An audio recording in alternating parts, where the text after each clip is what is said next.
Graça e paz, mais um Teologando a Palavra de Cristo, ainda no Evangelho segundo São Lucas. Aliás, a gente vai estudar o Evangelho segundo São Lucas todo, né? Mas vamos lá, capítulo de número 10, a partir do versículo de número 21 até o versículo de número 24. De que nós vamos tratar? Nós vamos tratar sobre Jesus, o Salvador dos humildes. Então, a partir desse momento, os discípulos já voltaram, ele vai falar a respeito, olha, o principal não é expulsar demônio, o principal não é milagre, prodígio, sinal, maravilha, mas o principal é estar salvo, é crer em Cristo Jesus como seu único e suficiente Salvador e estar dentro então do reino de Deus. O mais importante não é vocês fazerem milagres, prodígios, sinais e maravilhas, e sim anunciar com todo vigor, com toda força, com toda energia a palavra de Cristo, a vinda do reino de Deus. E assim estamos fazendo até o dia de hoje.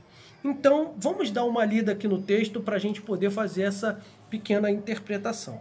Naquela hora, exultou Jesus no Espírito Santo e exclamou: Graças te dou, ó Pai, Senhor do céu e da terra, porque ocultastes essas coisas aos sábios e aos instruídos, e as revelastes aos pequeninos. Sim, ó Pai, porque assim foi do teu agrado.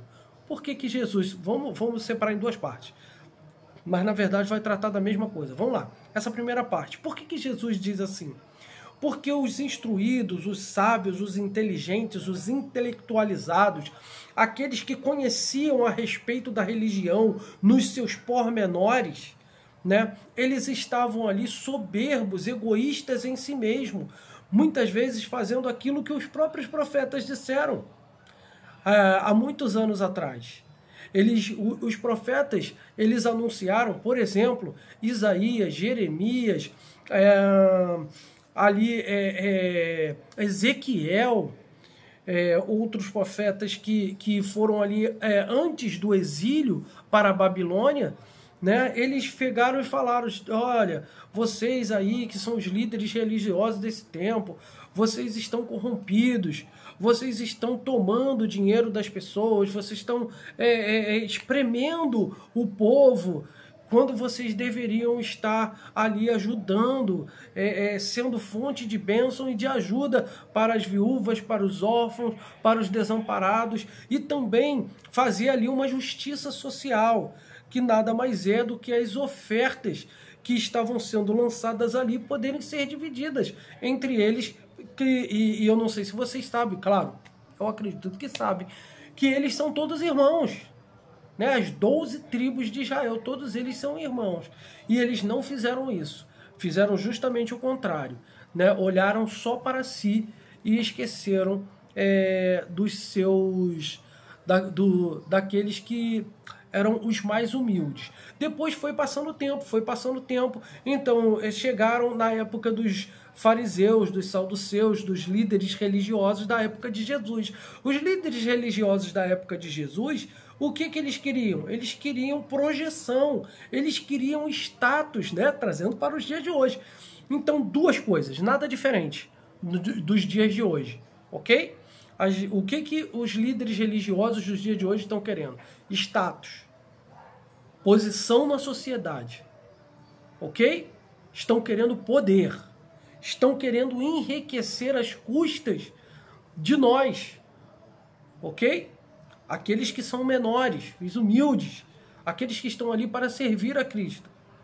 Tá vendo alguma diferença? Não há, é só olhar e você vai conseguir enxergar isso. Uma outra coisa, então, a segunda coisa, é que eles estão pensando em si mesmos, ok?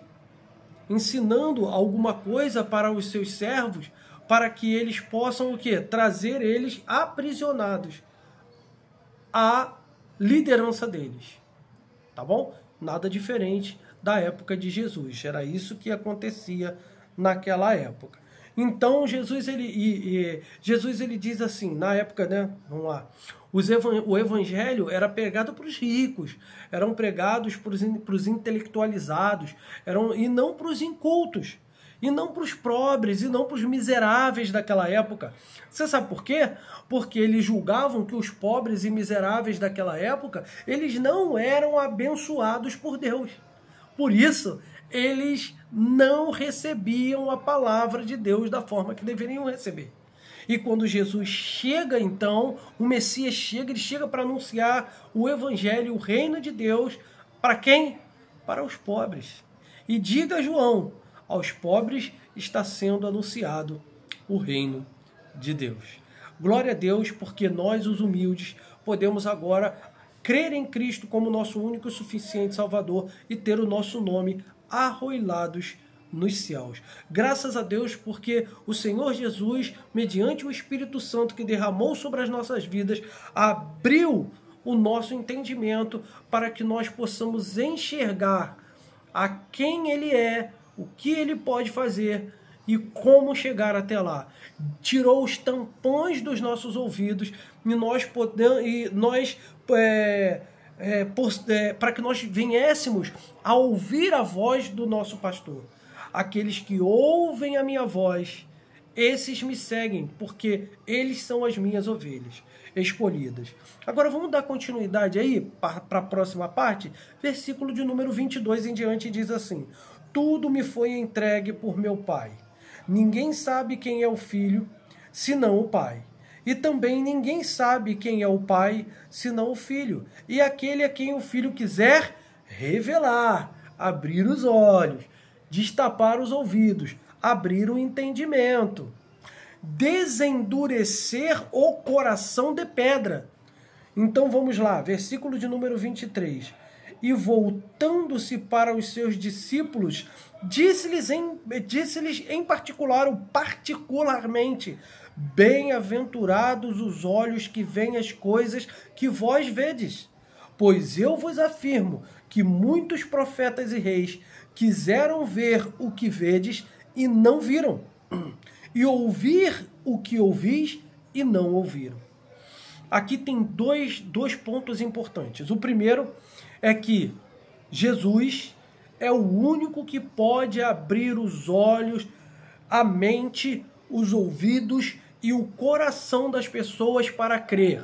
Se o Espírito Santo de Deus não fizer isso, se Deus não fizer isso na vida de um homem, de uma mulher, não adianta, não crerão em Cristo Jesus.